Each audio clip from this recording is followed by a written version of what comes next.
بسم اللہ الرحمن الرحیم۔ السلام علیکم ناظرین، آج ہم آپ کے سامنے بادشاہ ذوالقرنین اور یاجوج ماجوج کے متعلق بیان کریں گے۔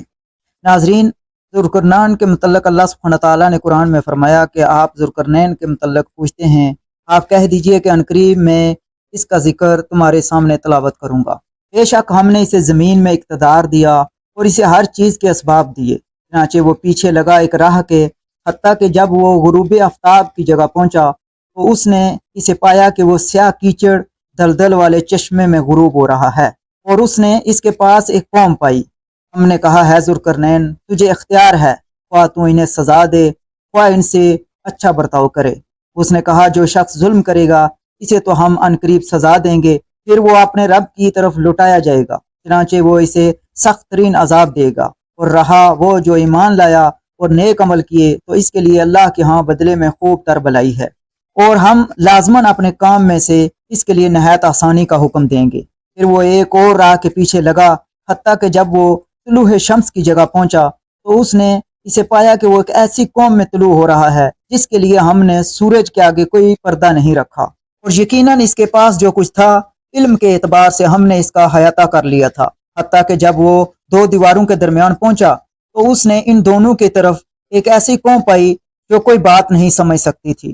انہوں نے کہا کہ ہے ذوالقرنین، بے شک یاجوج ماجوج اس سرزمین پر فساد کرنے والے ہیں، تو کیا ہم تیرے لیے کچھ مال جمع کر دیں تو ہمارے لیے اس کے درمیان دیوار بنا دے۔ ناظرین، اہل علم کے رجع قول کے مطابق ذوالقرنین ایک نیک مومن بادشاہ تھا، نبی نہیں تھا۔ اسے ذوالقرنین اس لیے کہا جاتا ہے کہ وہ مشرق اور مغرب کا سفر کر کے ایسی جگہوں پر پہنچا جہاں سورج شیطان کے دو سینگوں کے درمیان طلوع اور غروب ہوتا ہے۔ ذوالقرنین سکندر مقدونی نہیں بلکہ اس کے علاوہ اور شخصیت ہے، کیونکہ سکندر کافر تھا اور اس کا زمانہ ذوالقرنین سے 2000 سے کچھ زیادہ برس بعد کا ہے، واللہ علم۔ اللہ تعالیٰ نے اس کا قصہ سورۃ کہف میں بیان کرتے ہوئے فرمایا کہ اس نے پوری زمین کا سفر کیا۔ ہم یہاں صرف ان آیات کا مطلب بیان کریں گے جو ذوالقرنین اور یاجوج و ماجوج کے قصے سے متعلق ہیں، یعنی وہ مشرق اور مغرب کے درمیان ایک اور راستے پر چلا جو اسے بلند پہاڑوں والے شمالی علاقے میں لے گیا، یہاں تک کہ وہ ایک ایسے علاقے میں پہنچا جو ترکوں کی سرزمین میں ارمانیہ اور آذربائیجان کی سرحد کے قریب واقع تھا۔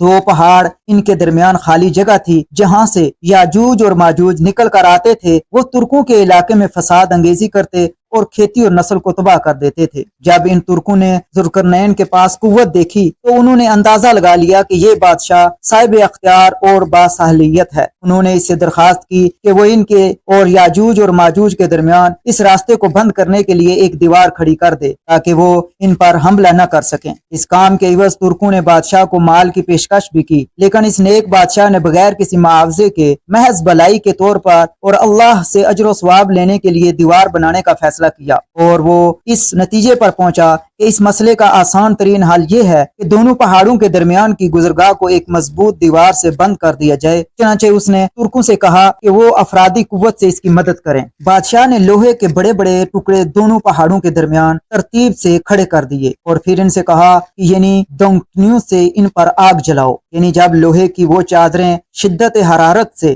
آگ کی طرح سرخ ہو گئیں تو اس نے کہا کہ اب مجھے پگھلا ہوا تانبا فراہم کرو تاکہ میں اسے ان چادروں پر ڈال دوں۔ اس سے لوہے کے ٹکڑے آپس میں مضبوطی سے ایک دوسرے سے جڑ گئے اور ایک سخت پہاڑ کی طرح ناقابل تسخیر بن گئے۔ اس دیوار کی بلندی کے باعث یاجوج ماجوج کے لیے اس پر چڑھنا یا اس کے اوپر سے جھانکنا ناممکن ہو گیا۔ دیوار کی مضبوطی اور موٹائی کے سبب اسے نیچے سے کھودنا یا اس میں سوراخ کرنا بھی ان کے لیے ممکن نہ رہا۔ اس مضبوط اور مستحکم دیوار کے ذریعے سے ذوالقرنین نے یاجوج اور ماجوج کے راستے کو بند کر دیا۔ ناظرین، یاجوج اور ماجوج طالوت اور جالوت کی طرح اجمی نام ہیں۔ یہ آدم علیہ السلام کی اولاد میں سے ہیں اور نوح بشر سے تعلق رکھتے ہیں۔ حافظ ابن حجر رحمۃ اللہ علیہ نے اس بات کو ترجیح دی ہے کہ وہ یافس بن نوح کی اولاد میں سے دو قبیلے ہیں۔ حضرت عمران بن حسین رضی اللہ عنہ کی حدیث سے بھی اس کی تائید ہوتی ہے۔ नाज़रीन, हज़रत खालिद बिन अब्दुल्ला बिन हरमला अपनी खाला से रवायत करते हैं कि रसूलुल्लाह सल्लल्लाहु अलैहि वसल्लम ने एक मरतबा इस हाल में खुतबा दिया कि आप सल्लल्लाहु अलैहि वसल्लम ने बिच्छू के काटने के सबब अपना सर मुबारक कपड़े से बांध रखा था। आप सल्लल्लाहु अलैहि वसल्लम ने इरशाद फरमाया, तुम कहते हो कि कोई दुश्मन नहीं, हालांकि तुम हमेशा लड़ाई करते रहोगे, हत्ता कि याजूज माजूज आ जाएंगे, चौड़े चेहरों वाले, छोटी छोटी आंखों वाले और सुर्खी मैल स्याह बालों वाले। वो हर एक बुलंदी से दौड़ते हुए आएंगे,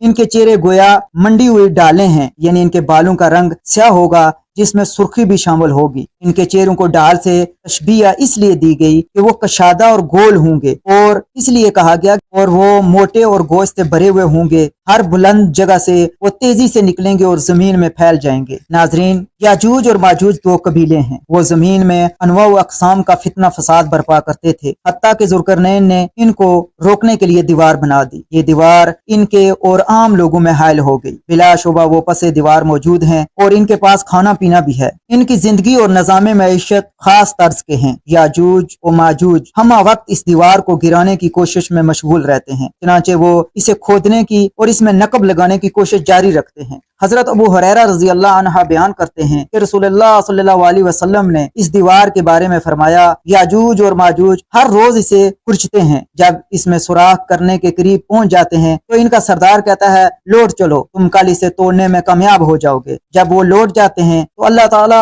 इसे पहले से भी ज्यादा मजबूत कर देता है, मगर जब इनकी मुद्दत पूरी हो जाएगी और अल्लाह ताला इन्हें लोगों की तरफ भेजने का इरादा फरमाएगा तो इस रोज इनका सरदार कहेगा, लौट चलो, इंशाअल्लाह तुम कल इसमें सुराख कर लोगे। इनका सरदार ये कहते हुए इंशाअल्लाह के अल्फाज भी कहेगा। नबी करीम सल्लल्लाहु अलैहि वसल्लम ने फरमाया, वो इस रोज भी लौट जाएंगे। अगले दिन जब वो आएंगे तो दीवार गुज़श्ता हालत में ही पाएंगे, तो वो दीवार को तोड़कर निकलेंगे और लोगों पर चढ़ दौड़ेंगे। वो लोगों का सारा पानी पी जाएंगे। लोग इन्हें देखकर भाग खड़े होंगे और वो अपने तीर आसमान की तरफ चलाएंगे तो इनके तीर खून से रंगे हुए वापस आएंगे। नाजरीन, इस हदीस से तीन बातें वाज़ेह होती हैं कि अल्लाह ताला ने इन्हें रात दिन मसलसल खुदाई से मना कर रखा है। अगर वो ऐसा करते तो मुमकिन था कि इसमें सुराख कर देते। अल्लाह ताला ने इनसे ये तौफीक भी छीन रखी है कि वो सीढ़ी या किसी आले के जरिए दीवार पर चढ़ने की कोशिश करें। अल्लाह ताला ने इनके ख्याल में ये बात आने ही नहीं दी और ना ही इन्हें ये तरीका सिखलाया। मुमकिन है कि उन्होंने ऐसा करने की कोशिश की हो, मगर दीवार की बुलंदी और हमवारी के सबब ऐसा करने में कासर रहे हों। अल्लाह ताला इन्हें वक्त मुअय्यन और क़र्ब क़यामत तक इंशाअल्लाह कहने की तौफीक अता नहीं फरमाएगा। नाज़रीन, हदीस पाक से ये भी मालूम होता है कि इनमें कारीगर और हुक्मरान और सलातीन भी हैं और इनकी रौयत एक निज़ाम और बलाई कंट्रोल के तहत काम करती है। ये भी मालूम हुआ कि इनमें बाज ऐसे भी हैं जो अल्लाह ताला की जात को पहचानते हैं और इसकी कुदरत और मईशत का इतराफ करते हैं। इस अमर का भी इम्कान है कि इन हुक्मरानों की जुबान पर कलमा इंशाअल्लाह इसके मानी को जाने बगैर ही आ जाए और इसकी बरकत से इन्हें मकसद हासिल हो जाए। नाज़रीन, हजरत नवास बिन समआन से रवायत है, रसूलुल्लाह सल्लल्लाहु अलैहि वसल्लम ने फरमाया,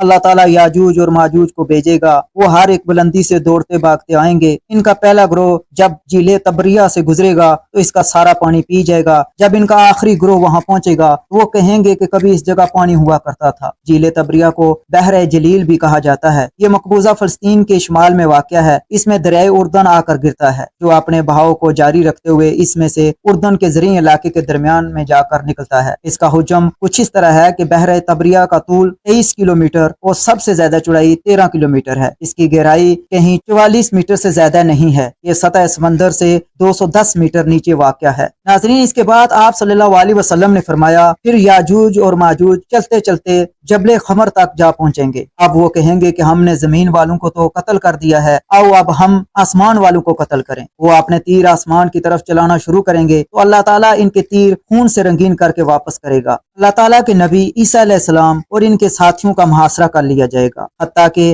बैल का सर इनके लिए इससे भी ज्यादा कीमती हो जाएगा जैसे आज तुम में से किसी को 100 दिनार मिल जाएं। फिर ईसा अलैहिस्सलाम और इनके साथी अल्लाह ताला की तरफ मुतवज्जो होंगे तो अल्लाह ताला याजूज और माजूज की गर्दनों पर एक कीड़ा भेज देगा जिससे वो सब के सब आने वाहिद में मर जाएंगे। फिर अल्लाह ताला के नबी ईसा अलैहिस्सलाम और इनके साथी पहाड़ से जमीन की तरफ उतरेंगे तो जमीन में एक बालिश बराबर जगह भी ऐसी न होगी जहाँ इनकी चर्बी और बदबू से से मतफन न हो। हजरत ईसा अलैहिस्सलाम और इनके साथी अल्लाह ताला की तरफ मतवज्जो होंगे, दुआ करेंगे तो अल्लाह ताला ऐसे परिंदे भेजेगा जो 2 कोहानों वाले बड़े ऊंटों की गर्दनों की तरह होंगे। वो इनकी लाशों को उठाकर जहां अल्लाह ताला की मर्जी होगी वहां फेंक देंगे। फिर अल्लाह ताला एक ऐसी बारिश बरसाएगा जिससे मट्टी, गारे, ऊन और बालू के बने हुए तमाम घर तबाह हो जाएंगे। वो बारिश सारी जमीन को धोकर चिकनी और सपाट कर देगी। फिर जमीन से कहा जाएगा कि अपना फल उगाओ, अपनी बरकतें लुटाओ। इस वक्त ऐसी बरकत होगी कि एक अनार पूरी जमात के लिए काफी हो जाएगा। अनार का खोल इतना बड़ा होगा